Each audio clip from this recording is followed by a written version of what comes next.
I could say, me too, and they could go, same here, and you didn't get it. But when you get the exact word, you're like, But that's just a fuck weird. yeah. That's just. All right, guys, so we just watched episode 8 of the Santa Clarita Diet. Episode 8, The Toe Knows. The toe knows. So this episode went in a direction I didn't think it was going to go at all, which was not bad. So I thought they were going to try to pursue this book more and this and that, but that's not how it went because of the little tip that what's his face is still alive. Loki. So then it became a mission to take Loki out because you can't leave a zombie out in this world when you're responsible for whatever he kills. Yeah, and so they had said. Like, we've killed 3 people and we're nice people. Imagine if you were already a murderer. Oh, this is going to be the end of the world or whatever. No, exactly, because you'd think that person would be killing people left and right. And I even called him Sourpuss McGangsterman. Yes, and that was his name. Now, he's playing at a coffee house. Fucking hilarious. He reminds me of the big black gay guy from Kimmy Schmidt now. I was going to say Kimmy Schmidt. It's like, fuck, that's crazy. So good acting on that guy's part. But how this is explained is much how she flipped her personality. Yeah, totally. He's flipped his. So while she was like shrewd but wanted to be more bold, he was like this gentle giant, but didn't have confidence in himself, so was mean. Couldn't take that leap. So like we and they assumed that when your personality flips, it just always flips more into the murderous zombie but not direction. always true. But it really just unlocks so you can live your best life today. That's pretty much happens. on par, yeah. Fucking so when they find this guy, they're like, oh, he's a pushover. But he kind of falls for Sheila. Very like Kismet. Oh, we're the last of our kind. We're the only of our kind. We must, be one with Yes. And she's like, I'm married, douche. I know. And while he's this gentle songwriter, he still makes a note to self, kill her fucking husband. Kill Joel. He's the only thing standing in the way now. Yeah, I love that the rationale in a lot of things where happens constantly. We're like, if I kill her boyfriend, even if in front of her, she'll love me then because I'm the only thing left. And I find like that's one of those things that must happen in real life because people are just idiots. That can't just be like a screenwriter thing because that's a constant theme.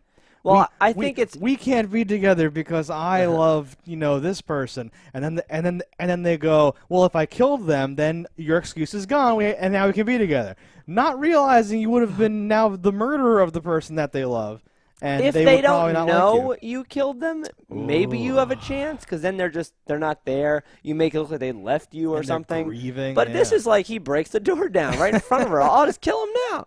Right. So then we can be together. And in this one situation, I'll give him a 2% chance that it could have worked for this reason alone, that she is a zombie and most likely would have a hard time explaining this to somebody else and may be alone for a long time, at which point he'll be waiting in the wings and he'll just pop out. 2% is bigger than 0%? I totally down with it. This episode centers around the toe. Yes. Which, it is a thing. Like, while it's just a baby toe falling off, it's still it's a symbol for what's to come. It, heralds potentially disgusting deformities. Horrible things. Imagine what else could happen. Rotting vagina stuff. I was going straight to the vagina. Well, I would think losing fingers and toes would happen first. Things farther away. Yeah, well, just, like things that would die if you were in the cold first would die from this first. And that's, maybe science. Like This noses, things like that. Exactly. Yeah. The non-essential, less circulatory stuff is not getting that. She just ate such a big meal, though, with Dan. I'm shocked that I would have thought that it must happen anyway. Yeah, I would have thought that would have staved off deterioration for whatever normal reason. So it must be just this weird zombie curse where it's just falling apart now. Just on a clock, yeah. I don't know. But so we find out that they haven't been boning like they've been boning constantly for several days, whatever, now weeks.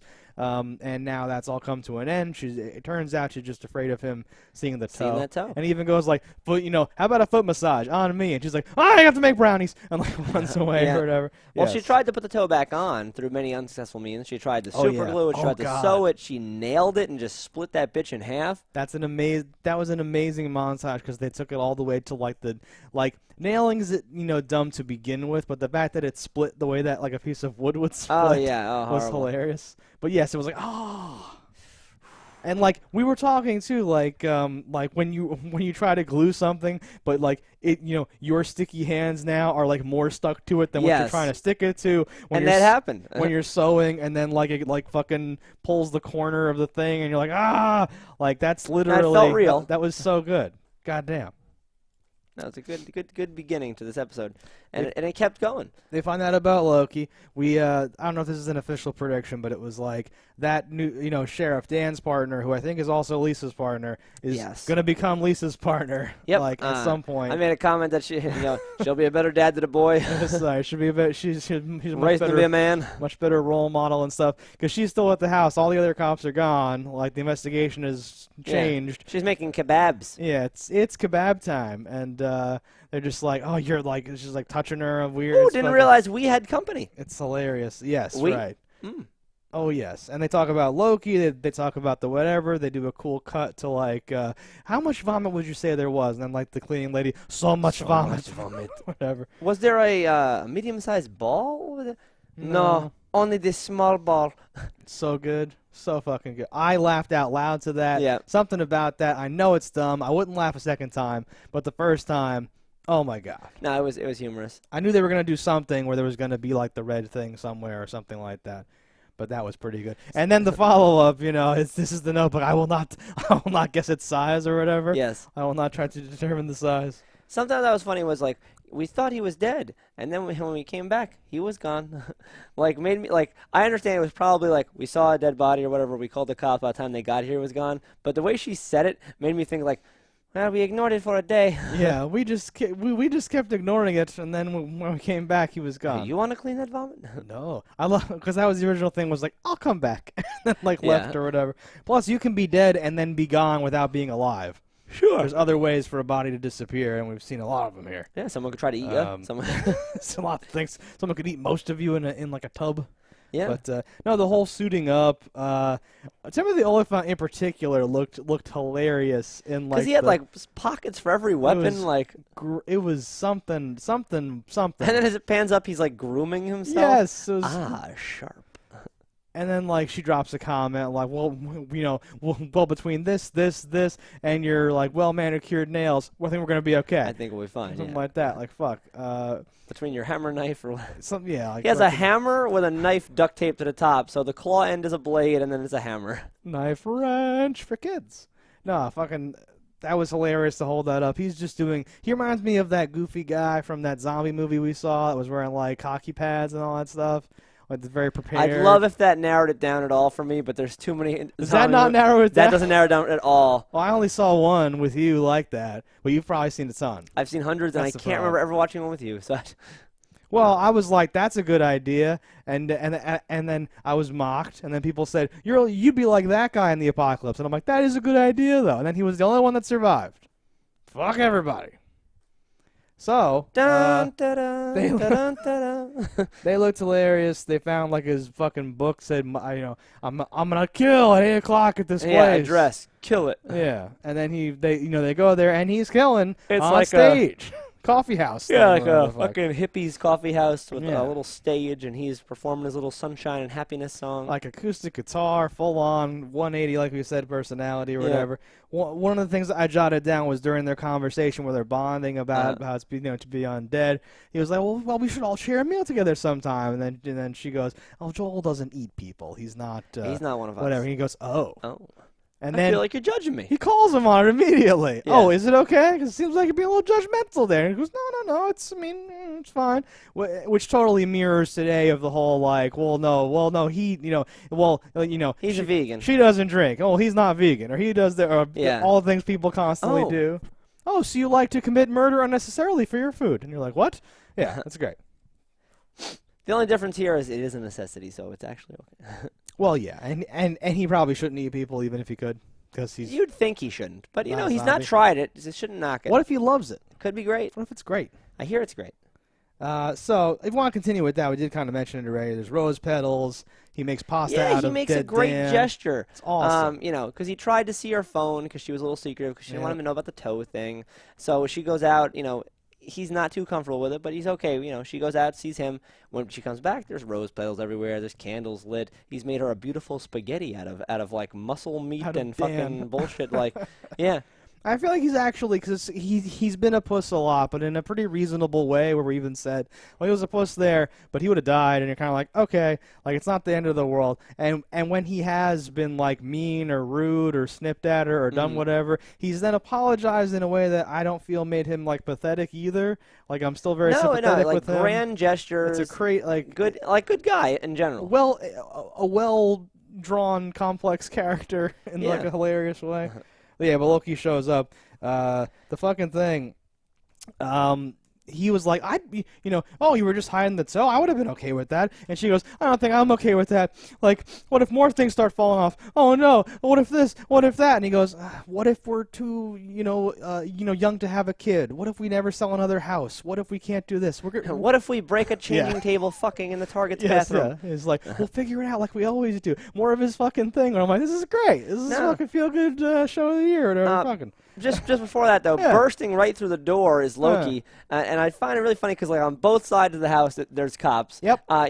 Dan not there, but we're assuming Lady Cop is still there. And the other side certainly is the other cop. And this guy just burst the door down in the middle of the night. No, but that cop's, high, listening to the cooking podcast. Yeah. Now he's got the baby because his wife went to watch John Legend. Another one can't hear with thighs wrapped around her head. Muff diving like crazily while Eric and Abby are out joyriding this stolen motorcycle. So true. Really, at the end of the day, this is a totally isolated situation. Okay, I take back my point.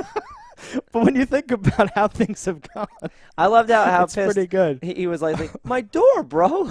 And he can't. Those little fucking things. I don't know who's writing all this, but those little things where they come back to where he's like, you didn't tell me about your toe thing. Yeah, they thought you couldn't handle it. I could handle it. No, see, you can't handle it. Whatever. And my door. And they always like, shut up, Loki. I'm still mad about my door. And they like loop back around to like the original thing or whatever. So you're just like, damn. That's pretty good. And they end up killing him with the comb and the manicuring, scissors or whatever. I mentioned this like right when it happened, but I almost said out loud, like, I think that comb is going to be what they kill him with. Like, before I even knew there was going to be a problem or this or that. Yes. The only thing that stopped me from mentioning it then is when he pulled out the manicure kit. Because if it would have just been the extra comb, I would have been like, that is a weapon. But because the manicure kit came out, I was like, they changed the joke with another joke. I'm like, and I didn't say. But they did both jokes. They did, and both of those items ended up being the killing. Which is pretty good. Yeah. The one thing we haven't mentioned too much that I just touched on was Abby and Eric in this episode. Yeah, so they go to the storage unit, and they have the dad's bike, and it doesn't work anymore. But 2 doors down is a chop shop, and you're like, well, they chop, they could also fix. And the guy says he'll fix it for $1,200 with some stolen money they have from the dad's, little door. I have to accent the fucking thing where he was like, well, I gave the girl at the Froyo place an $89 tip, but neither of you were looking, so here I am to say maybe this will help. Like, he's fucking waiting because he was trying to. He must have taken some more money from the stash before the cops and everything blew it out, and he's had this, and he's like, I'm gonna like impress her. Well, I'm her actually surprised that they didn't take all the money from the stash, because once you were like, all right, we're planting a flashlight here. We know he's dead. No one knows how much is in here. Yeah. You could have taken, $50,000, and it would have been like, all right, no one knows. $50,000 in the storage unit still would have been like, oh, how much money did he steal from people? A lot of it would have been like drugs, a finger, evidence. I think drugs and guns would have been fine. Right. Money wasn't even needed. Yeah. But she said there was like $100,000 in there. So you could have taken $20,000 and been like, we're good. Easy. And he may have. We don't know. Actually, that's true. We don't even know. We don't know how much money was in there, period. Maybe he's only got a certain amount as walking around money. But that money looked super fake, and there were more than 12, slips there. Yeah. So it was weird. Like, what denomination is this in? I would have assumed hundreds, and it's $1,200, so there should have just been 12 slips of like paper. But whatever. $89 tip. Sick fuck. That's hilarious because they got $11 of yogurt, and he's like, "Here you go." Oh shit! Oh fuck! And they just had to like roll with it. That's fucking amazing. Keep the change. And she's like, "Oh my god, look at that thing!" And he's like, "Fuck, bitch, come on! I love you so much. I just made such a gesture. Love you so for that lady." Right? And it's like that gesture doesn't even make sense. But he's like, "I'm a baller now with that money you found, basically." Yeah. Oh, it's so good. That makes it. It's so good. But that's the kind of thing like somebody would do. Yes, it's perfect. That's what I mean. Like it's like but yeah, so they get screwed in this deal. Yeah. So the guy. Pussy magnet.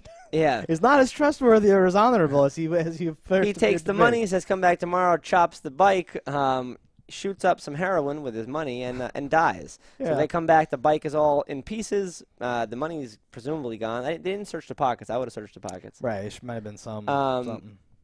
But then they see the keys, and they're like, oh. Well, first they try to put them in the walk-in freezer. No walk-in freezer. What do you call that thing? Put bodies in freezer. In the body freezer. What do you call them? A meat locker or whatever. Yeah. So like, and that's cool because Abby's trying to be like, part of your world. Wants to like join with their thing, and they've been sheltering her, and she's gonna like prove that she can do. And like in like a Wes Anderson type of thing, they have the shot of like of it going that way, and then they have the scene, and then she's like, okay, we're gonna do it. Okay, 1, 2, and then it cut. And they're like wheeling the body back. It's got rigor mortis and won't just fit in the freezer. Exactly. They have to break the knees and the elbows, and that's they like can't do it. too much for them. Yeah. Or she tried and couldn't do it. I was just gonna say I don't like. It could be taken either way. Yeah, cutting away was really effective, but I really would have rather had it been conclusive that she chickened out and that it wasn't just like we practically can't do this. Because those are very different things to me. Yeah. Because if she chickens out, that's actually cool and good. For the character, humanity, and she's like, you know what? I'm not really down with murder, and I kind of want it to be, but maybe it's good that they're lying to me about some things because I don't want to know about them. Blah, blah, blah. I kind of like that. If she just kept hitting it and it wasn't working, I'd have been like, okay, it's just like a dumb thing. Yeah. Or like whatever. But we'll never know which one it was unless later on they mention it, but I doubt they will. Yeah. But so they put him back, and then like you're saying, they find the keys to the other bike, to a new bike, and that's their bike now. And they sped off in the bike. Yeah, with her wearing his jacket, the pussy magnet, and him wearing what did they say, vagina slayer or something? Vaginitarian. Vaginitarian, that's what it was. Yeah. Like that was great, and like he's in the back because she's like technically rides more. She says this is her first time driving it, but she's second time on a bike. Yeah. He rides bitch. And she pulls away in like a perfect wheelie and drives away, and this made me go like, nope. You got so upset. It was wonderful. Because I hate bullshit, and that's bullshit. I don't even know how you do a wheelie, so I have no idea. My point would be neither would she, and for your first time riding with a second person on the bike, you're more likely to flip that bike over. What if you just like gunned it too hard, and it was like, whoa, and like it was like a little wheelie. It wasn't like a... For her, that was a huge wheelie. Oh, yeah? Yeah. I have no experience in any of this. Nah. It worked for me. It slipped right past my I don't give a shit about that thing.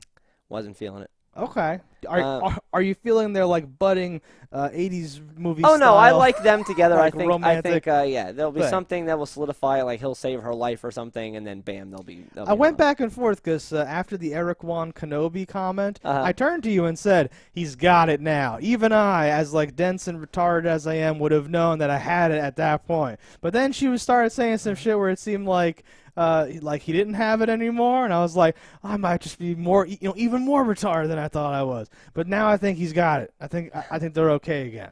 You know what they say? Spend your life savings on someone, you're gonna get some. I just the connection. I don't know. I feel like there's something. No, there's clearly a connection, and bonding through trauma is like having years of a relationship anyway. Yeah. So eventually they'll get there. The little like you're cute when you're nervous, and he's like, oh, that was much more where that came from. Oh yeah, whatever shit like that. I was like, okay, they're great. It's great. Anything else before we get to like the ending? No, jump to the end. Well, the end is he's like, okay, let me see the toe. Listen, come on, it's and then he's ridiculous. That's not so bad. Okay. I don't think she saw the face though. What? I don't think she saw his face when he reacted to it. All right, I was gonna say like I laughed out loud and you didn't, and I try not to turn and look at you to like get your reaction, but like I laughed because that was clearly him being like, yes, that was the face. Is that it? That's fine. Oh, honey. Yeah. But he like was like, holy shit, your toe fell off. Okay, good, because I was worried that I kind of misread it, and he really was like, come on, or whatever. And then, like, not 1 second later, she, like, brushes her hair back, and he's like, what's that? Like, what do you mean, what's that? That was really weird. They must have just, like, been like, something will be here, it'll be done in post. And, oh, like, God, right? And, like, one of her eyeballs is hanging out, and she goes, what's wrong? You'd be looking fucking down, bitch. No. What do you mean, what's wrong? So many weird choices right there, and the episode ends right after, and I can't wait to dive back in. Because, yes, what's that was really weird. Her having to touch it and go, uh-oh, is something wrong? Like, that was, like, I think they were like, something weird. will be, like, miss on your face. And yes, something will be wrong with your eye. And the guy's like, oh, an eyeball thing would be good. What do you mean, fucking fuck? That was a full-on, like, Hostel, was it? Well, what was the movie where her eye is completely out and he cuts it and everyone goes, why? Where's that Hostel 1? Hostel 1, I guess. Yeah. I think I saw that with other people, and everyone simultaneously, people walking by outside were like, why? Just everyone was like, oh, God! The cut and then the pus. He cuts it and it oozes. It was disgusting.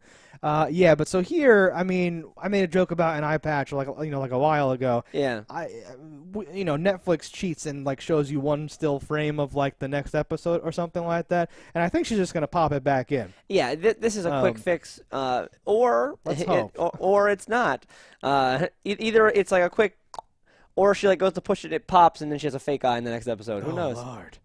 Okay, fuck. She's deteriorating rapidly, though. Yeah, I'm worried. But yeah, it's definitely happening quicker than would have thought. It's not like one tiny thing per 7 days or whatever. This is like, it's all happening at once. Well, and we find that cure. This for sure has to be the episode where they find that dude, because if you don't find him, your wife's gonna be gone, dude. No, and like we have 2 more episodes. The next one's 9, then we have 10, and I don't know if it's gonna end on like a cliffhanger or if we have to. Oh, it's definitely gonna end on a cliffhanger. Resolution. Okay, there you go.